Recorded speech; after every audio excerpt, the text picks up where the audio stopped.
The following program is a Town of Colonie television production of the William K. Sanford Town Library. It goes all my life's a circle, sunrise and sundown. The moon rolls through the nighttime till the daybreak comes around.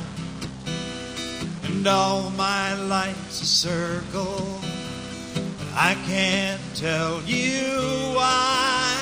Seasons spinning round again, the years keep rolling by. I'd give an example of one of my favorites from Grimm, and like I said, I wanted to advertise the breadth and how different some of these can be from what you're expecting. And this one I like because it's a Grimm's fairy tale, but I feel like it's got a little bit of Robin Hood and a little bit of the Avengers in it too. Oh. Now, once a long time ago, there was a soldier. He served in war, bravely, but when it was all done, he went to receive his commission from the king, and what did he receive? 3 gold shillings and a pat on the back, basically. So, our soldier, he was furious, but he knew from his experiences in the war that with the right people by his side, he could accomplish anything. So he set off to find some new comrades who could help him out. He went off into the forest, and first he met a woodsman who was so strong he could just tear up trees by the roots like they were blades of grass. Next, he found a marksman who was so keen-eyed and so skilled, he could shoot the left eye off of a fly sitting on a tree acres away. Next, he found a man with gale-force lungs so powerful that he could turn the sails on 7 windmills just by blowing out of one nostril. Then, he met a man who had only one leg, but though he wore a wooden one, sometimes he'd take it off and just kind of carry it with him, because if he wore it, he would run so fast that he'd go faster than any bird could fly. Last, he met a man who kept his hat cocked to one side all the time, because if he ever wore it right, a great frost would cover everything around him. So now we've got our cast of heroes: a soldier, a strongman, marksman, the blower, the runner, and the frostman. And these 6 comrades went off to see the king. Now, they got to the castle, and the king was holding a great contest at that time. Whoever could beat his daughter in a foot race would win her hand in marriage. Whoever lost against her would lose their head. Now, the soldier went in and he said, "I accept your challenge, but my friend here will run in my place," indicating the runner. And the king accepted, because no one had actually won yet. So the next day, the race was set. The rules of the race were as follows. Each runner would carry a pitcher, and they'd run to a far-off well. And they'd fill the pitcher with water, and then they'd run back, and whoever came back with their full pitcher was the winner. So they were all on their mark. The runner was strapping on his leg. The signal was given, and off they went. The princess was fast. The runner was faster. He got all the way to the well, filled the pitcher up with water, started blazing back, passing by the princess on his way. But he's going along, he's like, you know what? I don't really need to go that fast, because, she's way back there. You know what? I'm just going to pull off to the side and catch some Z's. So he goes off, and he lays down. He takes a horse's skull that's just lying by the side of the road and sticks it behind his head and just kind of starts dozing off. Well, he must have slept longer than he expected, because the princess comes up. She's like, well, this serves him right. Picks up his pitcher, dumps it out, puts it back, and goes on past him. But this was not unseen, for who was in one of the tall towers of the castle watching but the marksman with his keen eyes? He's like, well, I guess I've got to wake him up. He raises his rifle and knocks the horse's skull out from under the runner's head, wakes him up. He looks at his pitcher and says, well, I guess now I've really got to pour on the speed. He blazes to that well, fills it up, blazes back, passes by the princess, and wins the race. His friends were elated. The king was not so elated. And the princess was beside herself. It's like, Daddy, do I really have to marry a common soldier? It's like, now let me take care of this, sweetie. Now the king had a special room he used for uninvited guests. It looked like a normal room, except the floors were iron and the walls were iron, and it was positioned in such a way that his cook could start a raging fire underneath it and basically cook alive whoever was inside. So he goes to the soldier, says, that was a fine race. You know what? You men deserve a feast. I've set up a room for you with a table and chairs and all the food you can eat. So he leads them to the room, lets them inside. There's food spread out everywhere. They sit down. He leaves, locks the door behind him, and gives the word to start the fire. Now they're eating, and it starts to get kind of hot in there. It's like, oh, why is it so hot? You know what? Someone open the door. Let some air in. They go, and the door is locked. And it starts to get hotter and hotter. Well, who should step up but our friend, the Frost Man? It's like, well, I can take care of that. He uncovers his ear, which is the clue that the frost is going to come, and everything starts to get colder, and the heat starts to dissipate. Little icicles start to form on the roast turkey. Pretty soon, it gets to a reasonably comfortable temperature. The king comes back to check on him, knocks on the door, he's like, how are you doing in there? They're like, we're fine. It's a little chilly. He goes back to check on the fire. It's still burning. He comes back. He opens the door. They all come out. He sees frost all over the place. He's like, okay. You know what? We're not crazy about this match. I was wondering, could we settle this for a bag of gold? The soldier's like, a bag of gold? It's like, as much as one man can carry. As much as one man can carry? Your Highness, you've got a deal. So our 6 heroes leave, and what they do is they round up every seamstress and tailor in the area, and they have them sew together a giant bag. When it's folded up, it looks like a huge heap of linen, and they hand it to our friend the strong man. Now, the next day they return, and he's carrying this giant sack on his shoulder, all folded up. He's like, that can't be the bag. There's no way any man could lift that. And he's like, well, we'll give it a try. He takes the bag, spreads it out, says, all right, bring it in. Bring in the gold. So they start bringing it in sacks. They throw it in. It's like, bottom's not even covered yet. They start bringing it in barrels, dumping it in. It's like, nope, not quite yet. So next they start bringing it in carts. And the strong man sometimes just takes the whole cart, cart and all. I'd like to think he took the horses away and the oxen, but, he just threw the whole thing in there. Eventually, the treasury was emptied. He just looked inside, he's like, well, it's not full yet, but it'll have to do. Just ties it up and throws the gigantic thing on his shoulder and starts to leave with his comrades. Now the king's looking at this and he is livid. He's like, I don't care what I promised. I don't care what I said. I want every soldier to go follow them and get back that gold. So he sends out the infantry, he sends out the cavalry. If there were water, I'm sure he'd send out the navy.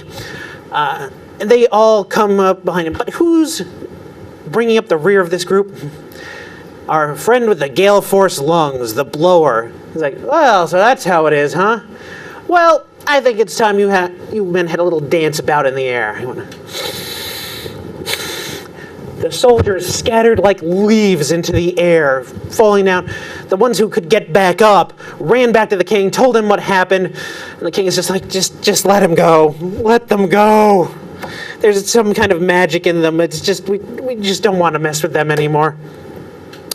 But our 6 friends were doing well. They went back home. They split up the treasure amongst themselves, gave a little to charity, I'm sure, war orphans, war widows.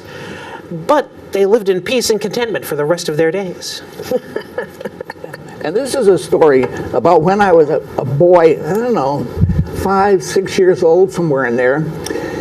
And we lived in Jamestown, New York, on 14th Street, number 45, which was just halfway up this hill.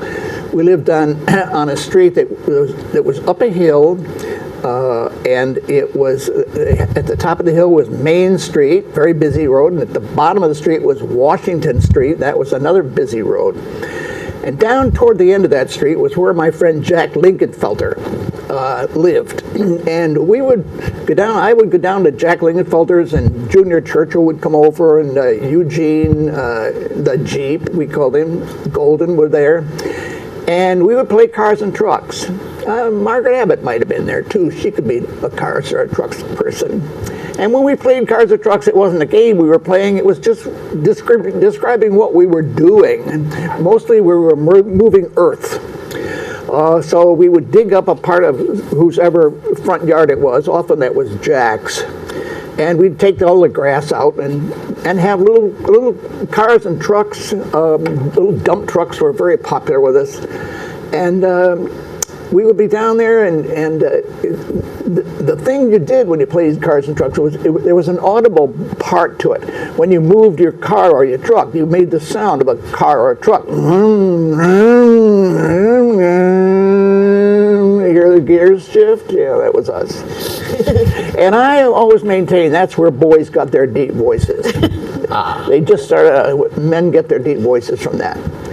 So I was down there one day doing this and playing with the fellows. And my mother came out. It was supper time. She came out, and we're halfway up the hill, and we're almost down at the bottom.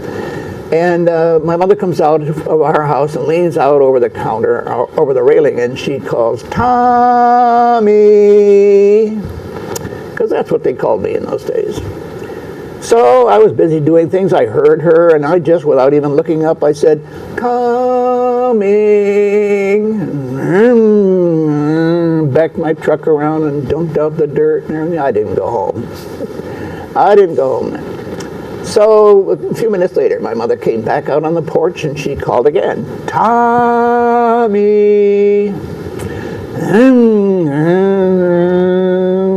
I didn't go that time either. Finally, a few minutes passed, and she came back out on the porch, and this time there was just a little timbre difference to her voice. And she said, "Tommy, coming." I didn't go up that time either. I didn't go up, in fact, until all my little friends had gone in to eat dinner. And then there was nobody to play with, so I decided I'd go home and see what was for supper. So I walked up Jack's side of the street, got up to opposite my house, crossed over the street, stepped on the manhole cover for luck, went up and up onto the porch, across we had a grass rug on the porch, and went to the door, opened the screen door, and there, by God, the main door was shut. Now, this was a summer's day. It wasn't cold. It was summer. And I didn't know why that wooden door would be shut, but I know how to open the door. So I reached up and I turned the handle, but I found the door was stuck. So I turned it the other way, and it was still stuck. So I leaned against it. I got nothing. But I knew how to open the door if it wouldn't open. So I just stood there and went, "Mommy!" Nothing. Finally, a voice came from out way in the gizzard of that house, back in the kitchen part of that house. "Coming." And I waited. Nothing happened. So I kicked the door again. I called, "Mommy!" Once again. "Coming." Nothing. I was banging away at the door, and this time I could hear something on the other side of the door. I heard a clicking and a little metal rasping together right up there by the keyhole. That door hadn't been stuck. That door had been locked. And the door opened just enough so I could see the middle part of my mother. And the apron was familiar to me. I knew it was my mother because of the apron. And she looked down and she said, "Yes?" what do you want? And I said, I want to come in. And she said, who are you? I said, I'm Tommy. No, she says, no, I don't think so. She says, interestingly enough, I have a boy named Tommy, but my Tommy, when I call him, he always comes. Well, now my lip is beginning to quiver, and I'm saying, I'm your Tommy. I'm your Tommy. I want to come in for dinner. And she said, no, I don't think so. She said, my Tommy always comes, and this is the first time I've seen you.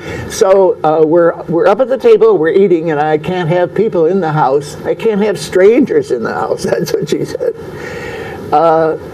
So goodbye. And she shut the door. Oh, that was terrible. What a moment. What a moment to be denied by your mother.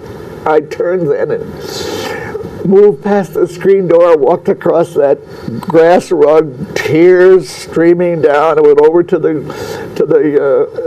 railing where my mother had leaned out over, and I looked up and down the street. There was nothing on the street. There was no kids. They were all in with their mothers who knew who they were. And there wasn't even a dog on the street, and I stood there crying, and then I could hear the door behind me open. And there, praise God, stood my own mother. And she swung that screen door open too, and she said, you want to come in now? And I said, yes, I do. All right, she said, come in, get in this house, wash your hands, and wash that face, and get up to the table.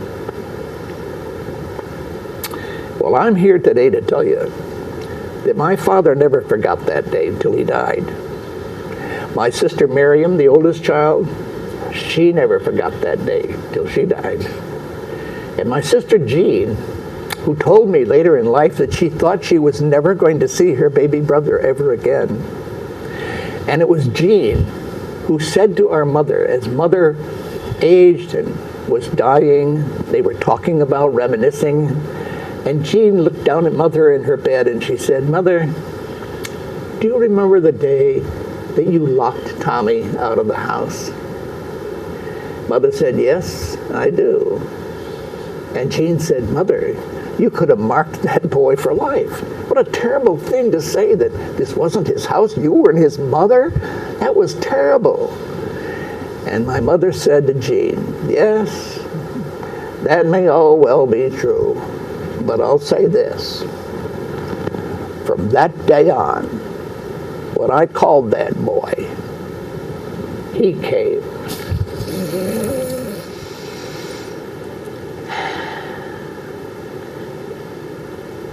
There's gods and goddesses for just about everything. The god of the sun, the goddess of the moon, the deities that control our water and our earth. So it shouldn't surprise anyone that we have a goddess of the night, and her name is Leto. And Leto is as beautiful as her time of day or night. For me, night is probably my favorite time. I love it when it gets dark. I love when the sun sets and it paints the snow or the ice or the lake, those pinks and blues. I love to watch the first stars come out, and in summertime, the first fireflies as they flicker in the air. So for me, night is very special, and I was so excited to learn that there is a goddess of the night. So you can imagine that Zeus, high on Mount Olympus, fell deeply in love with Leto, as he falls in love with a lot of women throughout history and throughout Olympus and throughout the world, and Leto was just one of them. But there was something very special about Leto, and Hera became very jealous. She didn't get jealous of all Zeus's lovers, but Leto was one who touched her deep in her soul, and she feared for her own place on Olympus. And so she banished Leto from Olympus and said no one, no god, no mortal could help her. She was banished to the earth, and she was pregnant. she was expecting a baby. And she wandered from place to place.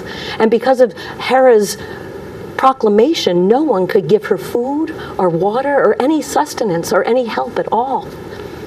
And at last she came to a place, a beautiful pool. It was surrounded by willows. And there the people were collecting the willow branches to make baskets.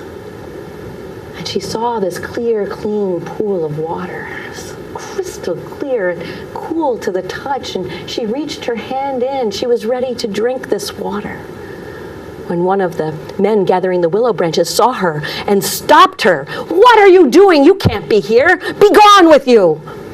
And shoved her roughly. And then another one stepped into the pool to stir up the mud so she couldn't drink the water. And soon they were all shoving her and jumping in the water and splashing and making a mess and scaring the fish. And they were pulling up the willow, the cattails and the other flowers and laughing at her. And it was then that Leto drew herself up to her full height. And she showed them the goddess that she was. And she said to them, you are now cursed." And these people who had been muddying the waters, these people who had been so cruel to her, started to grow smaller and squat and green and brown and yellow, and their eyes bugged out, and their mouths became wide open, and their tongues reached out and catched a fly, or they hopped into that muddy water, and they began to croak, making awful sounds. And Leto knew what they were saying, asking for her forgiveness, asking her to show some mercy, but she would not. And she left them there in that muddy pool, there croaking, especially at night. When the sun goes down and the stars come out, they make their loudest noises, begging her to release them from this curse. Well, Leto wandered to the ocean, and there waiting for her, sent by Zeus, was a dolphin. And she climbed aboard the dolphin's back, and she went through the water to an island, Delos, an island that was not fixed to the earth and therefore was not part of Hera's proclamation. And she stepped on this island, and as soon as she stepped on the island, it was anchored to the earth by Zeus. And it was there she gave birth to her twin children, Apollo and Artemis, two of the greatest gods and goddesses. And that island is still dedicated to her memory. And of course, it is sacred as the birthplace of Artemis and Apollo. So that's one of the oldest enchanted frog stories that I found. Since we're doing fairy tales that are a little different, why don't we tell a story where the princess rescues the prince? This one is actually from the Orkney Islands off of Scotland, though it found its way into a book called English Fairy Tales by Joseph Jacobs, who's another of the great fairy tale collectors out there. If you know what Jack and the Beanstalk is, Three Little Pigs, Three Bears, Tom Thumb, Jack the Giant Killer, you know the Joseph Jacobs's English fairy tales. He kind of diversified it to be English-speaking people's fairy tales. But this is the story called Kate Crackernuts. Now, once there was a queen who had no king. And in the kingdom next door to her, there was a king who had no queen. And they saw that it would be better for them to be together than apart. So they came together and they got married. Now, the queen had a daughter by the name of Kate. And the king had a daughter named Anne. And these two were great friends from the beginning. They loved each other like true sisters. But not all was quite well, for the queen had been watching as they had grown up, and she realized that Anne was getting more and more lovely every day. Whereas Kate was, she was growing up, but she wasn't beautiful like Anne. It's like, why should my stepdaughter be the more beautiful one? Why shouldn't it be my daughter? So what she did is she went out and she found a hen wife who knew magic. And the hen wife told her to send Anne to her fasting one morning. So, one morning, she tells Anne to go down to the hen wife's and get some eggs. It's early, she hasn't had breakfast yet, she's leaving, but she spots a little crust of bread and she grabs it and she just sort of like chomps on it as she's going out.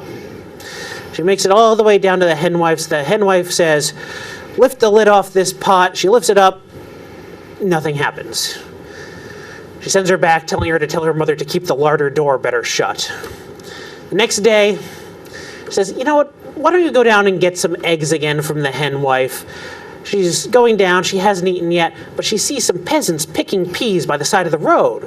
So she takes a handful of peas, and she's just sort of eating those as she walks along. She gets to the hen wife's house, she says to lift the lid off the pot. She lifts it up, nothing happens. She sends her back saying, "Tell your mother that the cauldron won't burn while the fire's away." The next day, the queen insists on going with her. They go, they haven't had anything to eat, they don't stop, they don't do anything. They go into the door, she tells her to lift the lid off the pot, she lifts it up, and in a flash, where Anne's head once was now the head of a sheep. The queen was pleased with this.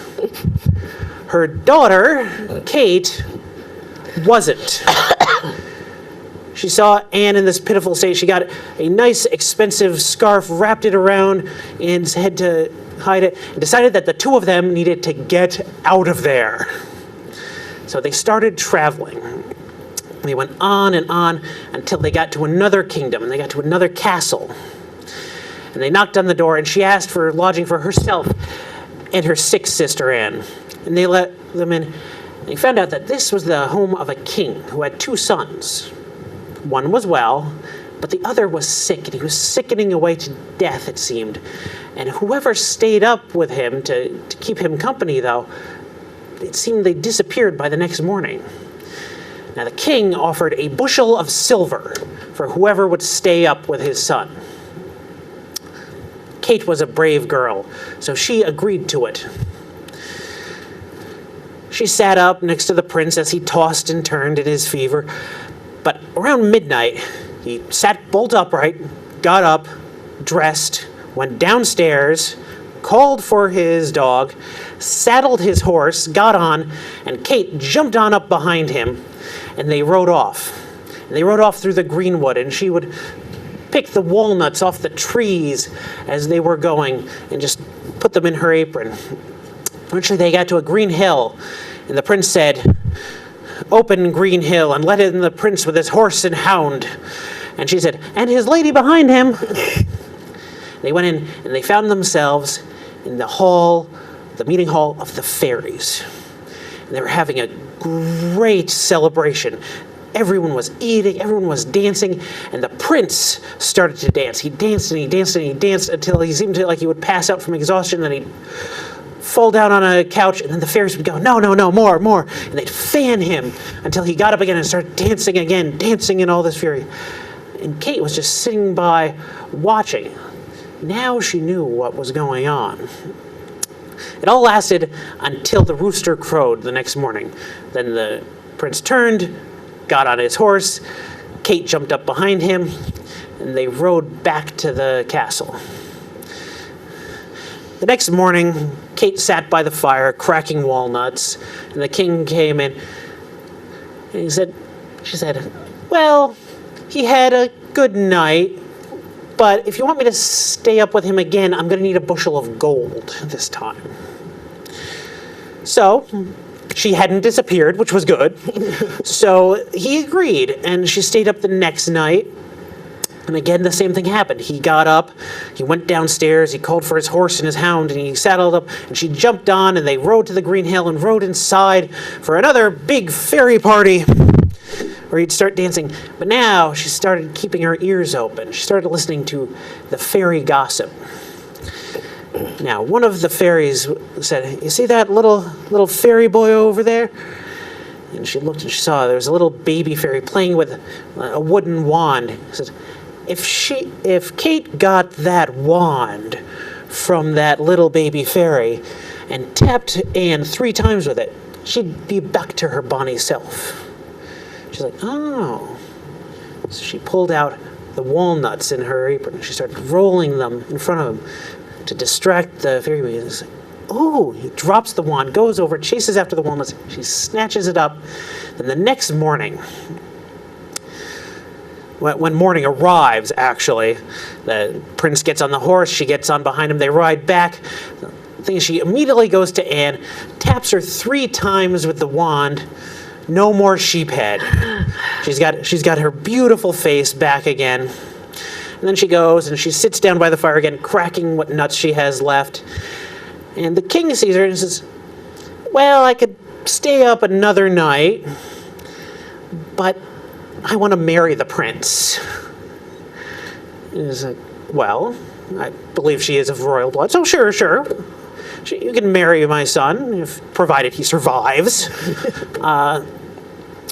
So she goes up, she sits with the prince again, and again he gets up, he goes down the stairs, gets on his horse with his dog, she jumps on behind him, they ride to the hill, and again, let me in with my horse and hound, and his lady behind him. And she goes in, and again, she keeps her ears open, because there's magic afoot. She sees that little baby, and this time he's got a little bird, he's got a little birdie, and then listen, he says, you see that little birdie over there? If the prince had 3 bites of that birdie roasted, he'd be well again in no time. Really? She's like, ah. She takes out her walnuts again, rolls them in front of the fairy baby until he forgets about the little bird. She snatches it, which is not easy, tucks it into her apron as best she can, and then the next day, when morning arrives, she jumps on the horse behind the prince, and they ride back. He goes back, collapses into bed, still sick as a dog. She kills the bird, plucks it, roasts it, and the prince starts to smell it. He's like, if I just had 1 bite of that little bird. She gives him a bite. He seems better already. If I had another bite, what'd I do? She gives him another bite. Says, I'd love 1 more bite. She gives him the last one. Once again, he's hale and hearty.